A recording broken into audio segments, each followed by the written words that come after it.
30 दिसंबर को पीएम मोदी का अयोध्या दौरा। प्रभु श्री राम अंतर्राष्ट्रीय एयरपोर्ट पर और नए रेलवे स्टेशन का करेंगे लोकार्पण। करोड़ों की परियोजनाओं का करेंगे शिलान्यास।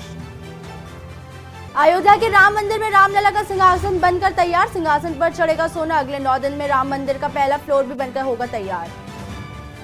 1 मिनट 24 सेकंड के मुहूर्त में होगी रामलला की प्राण प्रतिष्ठा। काशी के पंडितों ने तय किया शुभ समय 22 जनवरी को अयोध्या में होगा भव्य दिव्य आयोजन। अब गंगा में नहीं चलेगी डीजल इंजन वाली नाव। निगम ने लाइसेंस के नवीकरण पर लगाई रोक। विधिक कार्रवाई का फैसला। यूपी में फिर डराने लगा कोरोना का नया वेरिएंट। एम्स में बढ़ती जाने लगी सतर्कता। लगातार बढ़ रहे हैं कोरोना के नए मरीज मामले। कोहरे की चादर से ढकने लगा यूपी। 13 जिलों में बारिश का अलर्ट। अयोध्या में 5.5 डिग्री सेल्सियस पहुंचा पारा। कल से चल सकती है शीतलहर। आप देख रहे हैं के न्यूज, खबरों का सारथी।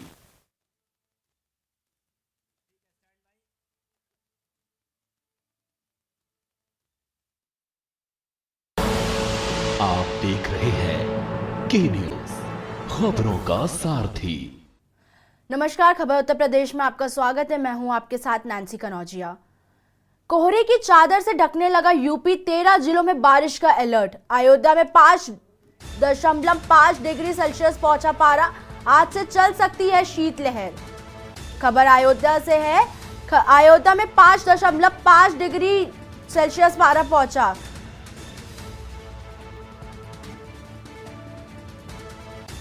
आपको बताते चले कि आज से चल सकती है शीतलहर।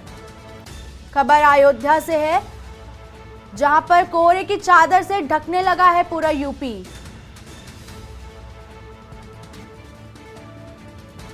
तेरह जिलों में बारिश का अलर्ट। अयोध्या में 5.5 डिग्री सेल्सियस पहुंचा पारा।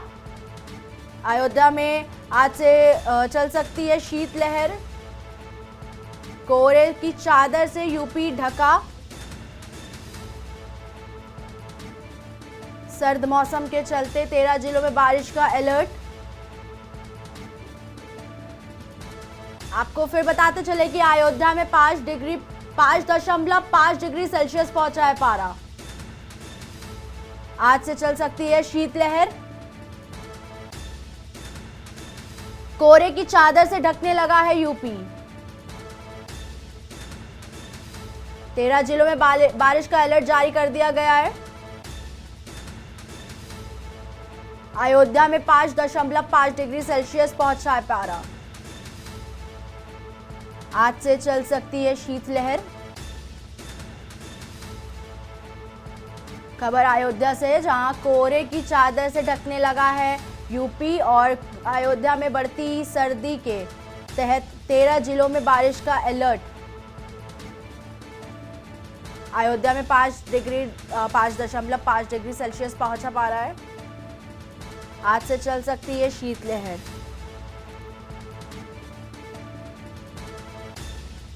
कोहरे की चादर से ढकने लगा है यूपी। 13 जिलों में बारिश का अलर्ट।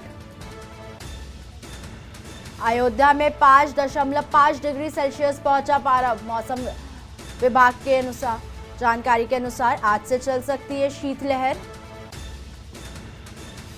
कोहरे की चादर से ढकने लगा है यूपी। 13 जिलों में बारिश का अलर्ट जारी कर दिया गया है। अयोध्या में 5.5 डिग्री सेल्सियस पहुंचा पारा। आज से चल सकती है शीतलहर, ऐसा अनुमान जारी किया जा रहा है। कोहरे की चादर से यूपी अब ढकने लगा है। 13 जिलों में बारिश का अलर्ट। अयोध्या में 5.5 डिग्री पारा पहुंच चुका है। 5.5 डिग्री सेल्सियस। आज से चल सकती है शीतलहर। कोहरे की चादर से ढकने लगा है यूपी। 13 जिलों में बारिश का अलर्ट।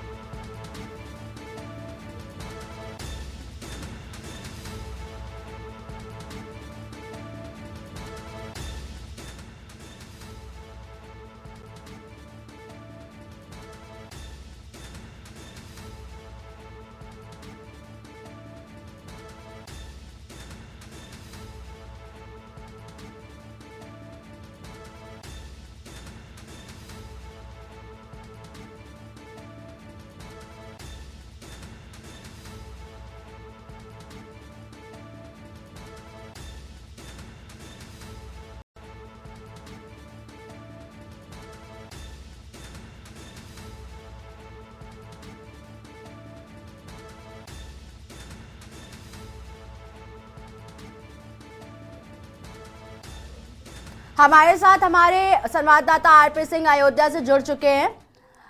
आरपी, क्या कुछ इंतजाम है? जैसा कि अयोध्या में जो पारा है 5.5 डिग्री सेल्सियस पहुंच चुका है।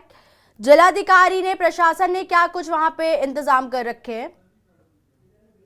जी, आपको बताते चले रामनगरी अयोध्या में कनौज प्रशासन जो कुंभकर्ण की नींद से सो रहा है। यहाँ पे कोई अभी इलाव की व्यवस्था की गई है, न यहाँ पे कोई कैंप लगाए गए हैं। यहाँ पे जो प्रशासन है अभी सो रहा है। कब जगेगा भगवान राम जाने, कब जगेगा, अभी तो जगह नहीं है। जी, तो क्या कुछ मतलब वहाँ पे जो लोग हैं, जिनके जो मतलब अयोध्या में बाकी के लोग हैं, उनका क्या अभी कैसा है? कहाँ पे उन्होंने स्थिर, जो बाहर से लोग आते हैं, कहाँ पे वो ठहरे हुए हैं?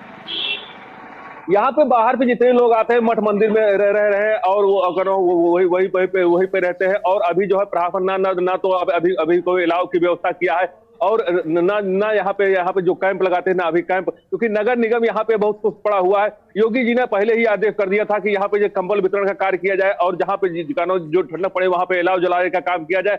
और ठंडक अब काफी पड़ने लगी है। यहाँ पे जो है लोगों को चौराहा पे इलाव जलता था, वो भी अभी इशू नहीं है। तो कहीं ना कहीं प्रशासन यहाँ कुंभकर्ण की नींद सो रहा है कहीं ना कहीं। बहुत बहुत शुक्रिया आरपी, तमाम जानकारी साझा करने के लिए।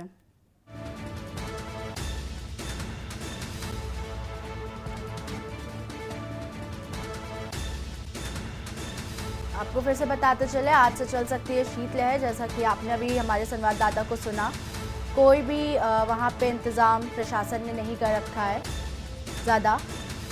जिलाधिकारी भी अभी उन्होंने कुछ भी नहीं, मतलब इस सिचुएशन के चलते, इस स्थिति के चलते कोई इंतज़ाम, कोई प्रशासन का कोई भी जिम्मा नहीं है। जैसा कि आपको हम फिर से बता दें कि अयोध्या में जो टेम्परेचर है 5.5 डिग्री सेल्सियस पहुंच चुका है। खबर अयोध्या से है, जहां 22 जनवरी को अयोध्या में होगा भव्य दिव्य आयोजन। 30 दिसंबर को पीएम मोदी भी आएंगे अयोध्या में। आपको बताते चले 30 दिसंबर को पीएम मोदी भी अयोध्या में आएंगे। श्री रामलला के प्राण प्रतिष्ठा का निकला शुभ मुहूर्त। काशी के विद्वान ने प्राण प्रतिष्ठा का निकाला शुभ मुहूर्त। 84 सेकंड प्राण प्रतिष्ठा, आधे घंटे में पूजन करवाने का मुहूर्त। काशी के पंडितों ने तय किया शुभ समय। राम मंदिर में रामलला का सिंहासन बनकर हुआ तैयार। रामलला के सिंहासन पर चढ़ेगा सोना। काशी के पंडितों ने तय किया है शुभ समय। राम मंदिर में रामलला का सिंहासन बनकर तैयार। आपको फिर से बताते चले कि काशी के पंडितों ने शुभ मुहूर्त तय कर लिया है, जो रामलला के सिंहासन पर चढ़ेगा सोना। अगले 9 दिन में राम मंदिर का पहला फ्लोर होगा तैयार। 30 दिसंबर को पीएम मोदी अयोध्या आएंगे, जहां 22 जनवरी को अयोध्या में होगा भव्य दिव्य आयोजन। 30 दिसंबर को पीएम मोदी भी आएंगे अयोध्या। खबर अमेठी से है, जहां सेप्रियन स्कूल में साइंस एग्जीबिशन का आयोजन किया गया। कार्यक्रम में मुख्य अतिथि के रूप में अमेठी के बेसिक शिक्षा अधिकारी संजय कुमार तिवारी शामिल हुए। इस विज्ञान प्रदर्शनी में कक्षा 1 से लेकर कक्षा 12 तक के बच्चों ने अपना हुनर दिखाया। बच्चों ने दैनिक जीवन में उपयोगी सहित विज्ञान, सामाजिक विज्ञान और भाषा में कई नवाचार स्थापित करते हुए मॉडल प्रोजेक्ट तैयार किया। इस दौरान बीएसए ने स्कूली बच्चों के क्रियाकलापों और आत्मविश्वास को देखकर सराहना की। आपको बता दें कि राष्ट्रीय गणित दिवस और क्रिसमस डे के उपलक्ष्य में ये कार्यक्रम आयोजित किया गया।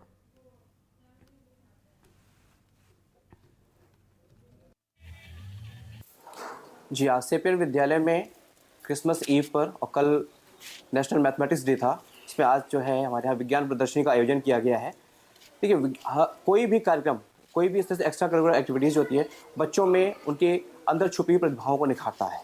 आज हमारे यहाँ विज्ञान प्रदर्शनी का आयोजन किया गया है और विज्ञान प्रदर्शनी में बच्चों ने बहुत ही अच्छे अच्छे मॉडल्स बनाए हैं। हमारे यहाँ रोबोटिक एंड कोडिंग क्लासेस चलती है। रोबोटिक एंड कोडिंग को लेकर के बच्चों ने इतने अच्छे अच्छे मॉडल्स बनाए हैं। उन्होंने वर्किंग मॉडल बनाया है, जिसमें उन्होंने दिखाया है कि कैसे कोई मॉडल ऑटोमेटिक डिटेक्ट करता है।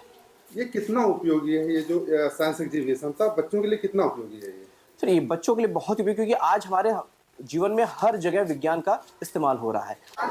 आज मुझे सेपियन स्कूल में आने का अवसर मिला और यहाँ पे विज्ञान प्रदर्शनी चल रही है, जिसमें कक्षा 1 से लेकर 12 तक के बच्चों ने अपने अपने मॉडल्स डेवलप किए हैं और उसको आज प्रदर्शित कर रहे हैं। और मुझे यहाँ आकर बहुत अच्छा लगा, बच्चों ने जिस तरह से मॉडल्स बनाए हैं उसमें बहुत विविधता है। साइंस के मॉडल्स हैं, फिर सोशल साइंस के मॉडल्स भी हैं, लैंग्वेज के संबंधित मॉडल्स भी बच्चों ने बनाए हैं और कुछ मॉडल्स ऐसे दिखे हैं जो कि हम अपने डे टू डे लाइफ में यूज़ भी कर रहे हैं और कुछ इनोवेशंस भी उसमें दिख रहा है।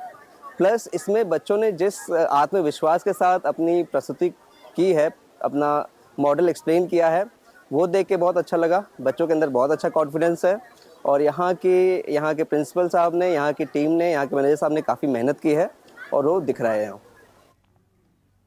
उत्तर प्रदेश के डिप्टी सीएम ब्रजेश पाठक आज बाराबंकी पहुंचे। सफेदाबाद स्थित Mayo institute of medical college के वार्षिक समारोह में शिरकत की।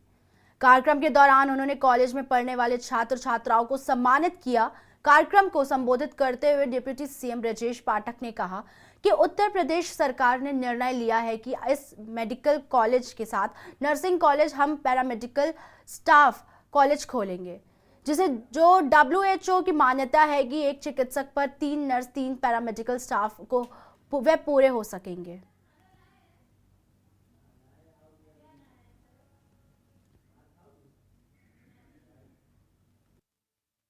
पूरी क्षमता के साथ काम कर रहे हैं। मात्र हमारे पास 16 डिस्ट्रिक्ट ऐसे बचे हैं जहां मेडिकल कॉलेज बनाए जाने की कार्रवाई चल रही है। हम PPP मोड पर गए हैं, शीघ्र ही उसकी प्रक्रिया शुरू होगी। 4 में तो MOU साइन हो चुका है, शेष में हम काम करने जा रहे हैं। और इसके अलावा माननीय प्रधानमंत्री जी ने तय किया है, भारत सरकार ने तय किया है, केवल मेडिकल कॉलेज नहीं, हम नर्सिंग कॉलेज भी खोलेंगे। पूरे देश के पैमाने पर सरकारी क्षेत्र में 157 नर्सिंग कॉलेज स्वीकृत हुए हैं, लेकिन उत्तर प्रदेश सरकार ने दिशा में निर्णय लिया है कि हर मेडिकल कॉलेज के साथ हम नर्सिंग कॉलेज और पैरामेडिकल स्टाफ कॉलेज खोलेंगे, जिसे WHO की जो मान्यता है कि एक चिकित्सक पर 3 पैरामेडिकल और 3 नर्सेज होना चाहिए, उस दिशा में हम कार्य कर सकें। खबर गोरखपुर से है, जहां राम मंदिर निर्माण में गोरखनाथ पीठ के ब्रह्मलीन महंत दिग्विजय नाथ जी महाराज व ब्रह्मलीन महंत अवैधनाथ जी महाराज ने संघर्ष किया था और नेतृत्व भी किया था। राम मंदिर का निर्माण हो, इसके लिए ब्रह्मलीन महंत वैद्यनाथ के नेतृत्व में हजारों लाखों की संख्या में हिंदुओं ने एकजुट होकर गोरखपुर से अयोध्या के लिए 90 के दशक में कूच किया था। वहीं समाजवादी पार्टी की सरकार ने उन राम भक्तों पर गोलियां भी चलवाई थी। वर्षों की तपस्या और बलिदान के बाद अब राम मंदिर का निर्माण हो गया है और मंदिर में मूर्ति की प्राण प्रतिष्ठा की जा रही है, जिसकी तैयारियों जोरों पर है। देश और विदेश के लाखों राम भक्तों को निमंत्रण दिया गया है। निमंत्रण की कड़ी में राम मंदिर ट्रस्ट के महामंत्री चंपत राय के द्वारा गोरखनाथ मंदिर के ब्रह्मलीन महंत दिग्विजय नाथ जी महाराज व ब्रह्मलीन महंत अवैधनाथ जी महाराज को भी निमंत्रण विश्व हिंदू परिषद के माध्यम से भेजा गया है। आज विश्व हिंदू परिषद के कार्यकर्ताओं ने प्रदीप पांडे के नेतृत्व में निमंत्रण पत्र लेकर गोरखनाथ मंदिर ब्रह्मलीन महंत आबादीनाथ जी महाराज की मूर्ति के पास निमंत्रण पत्र को चरणों पर समर्पित किया है।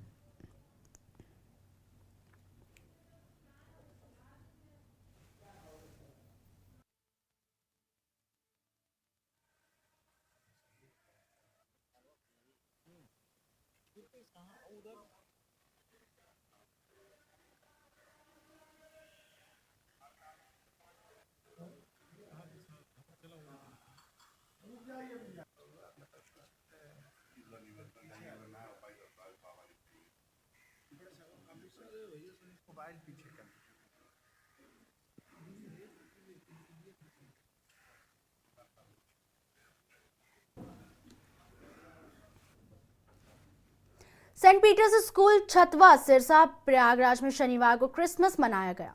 इस स्कूल प्रबंधन ने छात्रों के लिए क्रिसमस उत्सव का आयोजन किया, जिसमें स्कूल के शिक्षकों ने छात्रों के मनोरंजन के लिए खाद्य पदार्थों और खेलों के स्टॉल लगवाए। कार्यक्रम में स्कूल व विद्यार्थियों ने बढ़ चढ़कर हिस्सा लिया और खूब मौज मस्ती की। विद्यालय की प्रधानाचार्य श्रीमती शिवानी खेड़ा सोनी ने बताया कि इस वर्ष बाल दिवस पर दिवाली की छुट्टियों के कारण विद्यालय विद्यार्थियों के लिए बाल दिवस उत्सव का आयोजन नहीं कर पाया, इसलिए क्रिसमस मेले का आयोजन किया। ताकि छात्र अपनी शीतकालीन छुट्टियों से पहले इस दिन का भरपूर आनंद उठा सके। विद्यालय की प्रिंसिपल ने कार्यक्रम के समाप्त होने के बाद योगदान के लिए सभी स्टाफ सदस्यों को धन्यवाद दिया और कार्यक्रम में आने के लिए पत्रकारों और मीडिया को भी धन्यवाद दिया और सभी को क्रिसमस और नए साल 2024 की शुभकामनाएं दी।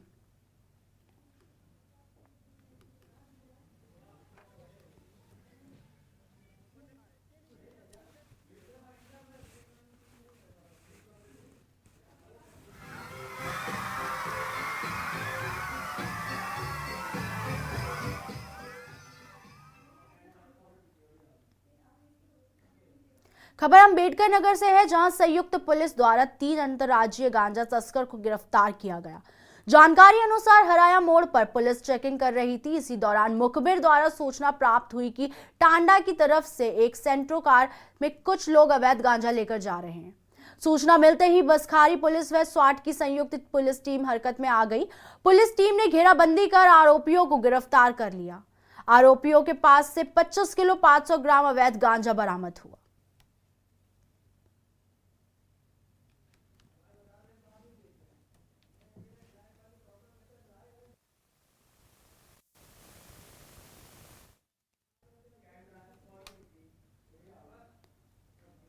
हमीरपुर जिले में चंदूपुर गांव के ग्रामीणों ने कई वर्षों से प्रशासनिक कार्रवाई में फंसी चकबंदी प्रक्रिया पूरी न होने से आक्रोशित होकर कलेक्ट्रेट में आकर प्रदर्शन किया। सैकड़ों ग्रामीणों ने जिलाधिकारी कार्यालय में जाकर गांव में जल्द से जल्द चकबंदी कराए जाने की मांग की। प्रदर्शन के दौरान सैकड़ों ग्रामीण कलेक्ट्रेट पहुंचे। ग्रामीणों का कहना है कि पिछले कई वर्षों से गांव में चकबंदी प्रक्रिया अधर में फंसी है, जिसके कारण ग्रामीणों को ग्रामीण क्षेत्रों में चलने वाली योजनाओं का लाभ नहीं मिल पा रहा है। समस्या ये है कि मेरे ग्राम पंचायत में चकबंदी 2015 से लेकर के आज तक एक चकबंदी विभाग में एक डिब्बे जैसे में पूरा मेरा गांव बंद पड़ा हुआ है। जिस काम के लिए भी आते हैं तो परेशानी मिलती है और वो काम हमारे लेट लपेट होते हैं, समय से कोई काम नहीं हो पाते। रास्ताएं विकास को लेकर के हर चीज़ बड़ी समस्याएं हैं। और जब अधिकारी के पास हम लोग आते हैं तो अधिकारी चकबंदी विभाग का यही कहता है कि नक्शा हमें ला करके दो, हम चकबंदी करा दें। और पूछते भी हैं कि नक्शा है कहाँ, हमें नक्शा नहीं बताया जाता कि कहाँ पे है, कहाँ मिलेगा। मामला ये है कि 2015 से गांव चकबंदी प्रक्रिया से चल रहा है। आज जब से 15 से आज तक 8 साल तो पूर्ण हो गए। जब से इतने गांव में जो भी किसानों की समस्याएं हैं, वो समस्याओं का निदान नहीं। बैंक से ऋण लेना हो तब भी आपका गांव चकबंदी में तो ऋण नहीं मिल पाता, केसीसी हो, ऐसी समस्या है। गांव में चकरोट नहीं कि लोग खेतों में जा सकें और अपना फसल के लिए मौके तक पहुंच सकें। खबर जालौन से है, जहां एक बार फिर कोरोना ने डराना शुरू कर दिया है। वहीं देश में एक बार फिर कोरोना के मामले बढ़ रहे हैं। इसको देखते हुए जालौन प्रशासन अलर्ट मोड पर आ गया है। बता दें कि केंद्रीय स्वास्थ्य मंत्रालय ने कोरोना को लेकर आंकड़े जारी किए हैं, जिसमें स्वास्थ्य मंत्रालय के अनुसार बीते 24 घंटे में देश भर में कोरोना के कई नए सक्रिय मामले सामने आए हैं, जिसको लेकर जालौन स्वास्थ्य विभाग एक्टिव हो गया है। कहना है कि मेडिकल कॉलेज में सभी प्रकार के जो हमारे ऑक्सीजन प्लांट लगे हुए हैं और एलएमओ भी लग गया, लिक्विड मेडिकल ऑक्सीजन का प्लांट भी लग गया है। तो सभी सुविधाएं उपलब्ध हैं और जो ऑक्सीजन प्लांट है वो भी एक्टिव हैं और जो आईसीयूज हैं उसमें भी वेंटिलेटर सभी तरह कार्य कर रहे हैं और बेडों की पूरी व्यवस्था की गई है। तो इसमें किसी प्रकार की घबराने की व्यवस्था नहीं है। मेडिकल कॉलेज पूर्ण रूप से तैयार है। किसी भी इस तरह के महामारी फैलती भी है, पहली बात तो आएगी नहीं, अगर आती भी है तो उसके लिए पूर्ण रूप से तैयार है। एक बार फिर कोरोना ने देश में दस्तक दे दी है। हालांकि कोरोना को लेकर पूरा देश अलर्ट मोड पर आ गया है। तो वहीं अगर जालौन की बात कर ले तो स्वास्थ्य विभाग ने कोरोना को लेकर गंभीरता से विचार व्यक्त करते हुए बताया है कि कोरोना जैसे वेरिएंट से लड़ने को लेकर हालांकि सुविधाएं पूर्ण रूप से तैयारी कर ली गई है। हालांकि पिछले दिनों जिस तरीके से कोरोना में जो ऑक्सीजन और बेड की ज़रूरत पड़ रही थी, उसको लेकर उन्होंने गंभीरता से कोरोना को लड़ने के लिए सारी तैयारियां की हैं। उन्होंने कहा है कि स्वास्थ्य विभाग की अगर बात माने तो उनका कहना यह है कि जिस तरीके से कोरोना फैल रहा है उसका कहीं ना कहीं असर अगर जालौन ज़िले में भी पड़ता है तो इसको लेकर हम लोगों की तैयारियां पूरी हैं। हालांकि उन्होंने सारे CST और जितने भी स्वास्थ्य विभाग के विभाग हैं सबको अलर्ट कर दिया है और सबके लिए उन्होंने विशेष सूचना दे दी है कि कोरोना जैसे नए वेरिएंट से लड़ने के लिए हम लोग तेज़ी से तैयार रहेंगे और उसको लेकर उन्होंने तैयारियां भी शुरू कर दी हैं। अब बात कर लें कोरोना की, तो कोरोना जैसे ख़तरनाक वेरिएंट का जो प्रवेश पूरे प्रदेश भर में चल रहा है, तो कहीं ना कहीं उसका असर जालौन में भी देखने को मिल सकता है, जिसको लेकर प्रशासन अलर्ट मोड पर है और लोगों को सूचना भी दे दी है, अवगत करा दिया है कि कोरोना से लड़ने को लेकर हम लोग सतर्क रहें और सोशल डिस्टेंसिंग और मास्क का प्रयोग करना शुरू कर दें ताकि हम लोग कोरोना से बच सकें। अब देखना ही होगा आने वाले समय में कोरोना से कैसे सामना किया जा सकता है और इसका क्या असर पड़ेगा, ये तो आने वाला वक्त बताएगा। कैमरा पर्सन मनीष पांडे के साथ माजिद अरमान के न्यूज़ जालौन।